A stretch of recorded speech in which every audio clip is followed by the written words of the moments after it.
And I often wonder if the information we're communicating to the general public is correct or not. So for example, you look at everything in the NIST cybersecurity framework, hundreds, 200 things, five major areas, identify all the way to respond, right? So it's good, it's scientific, but it's basically compliance and hunting. Mhm.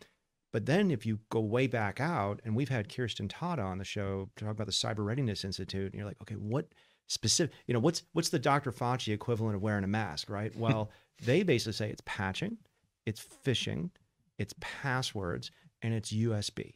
That's it, right? Secure Wi-Fi, not there, right? Secure VPN, not there. Those are the four things they focus on. I always feel a little like, yeah, yeah. I'm sure Dr. Fauci has many, many other subtle things to tell us about how to fight COVID, but wear a mask. So how do you kind of mix all that kind of stuff? Because DHS is very focused civilian government, right? But you're also kind of a Dr. Fauci for talking to the nation about cybersecurity.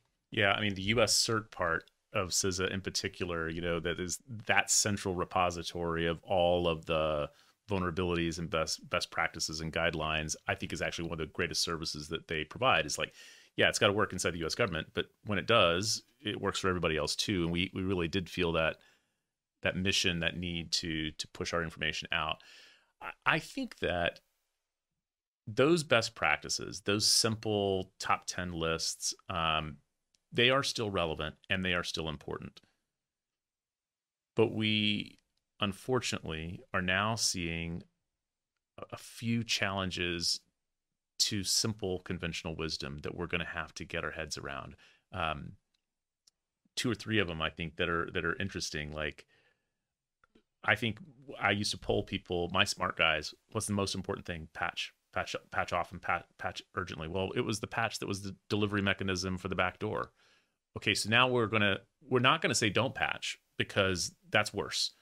But we're gonna have to find some nuance in the way that we patch, so that we are understanding the integrity of that patch.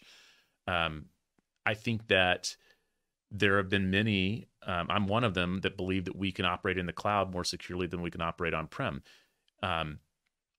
For a whole variety of reasons, but mostly because of specialization. Like this is, not every enterprise can be an expert at running their network. But we've now just seen cases where before the Exchange vulnerability on-prem, there was the Office 365, SolarWinds vulnerabilities. So you're not safer. And we always knew this necessarily by moving from on-prem to the cloud or vice versa. But there's going to have to be nuance there, because I think that would have been, going back many years ago, there was a recommendation to smaller enterprises in particular, move your stuff into the cloud. Now there's nuance there.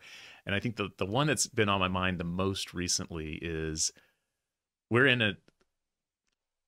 most large enterprises have been moving to single identity to access all of your enterprise devices and all of your enterprise databases, so that you didn't log in and password to every single thing.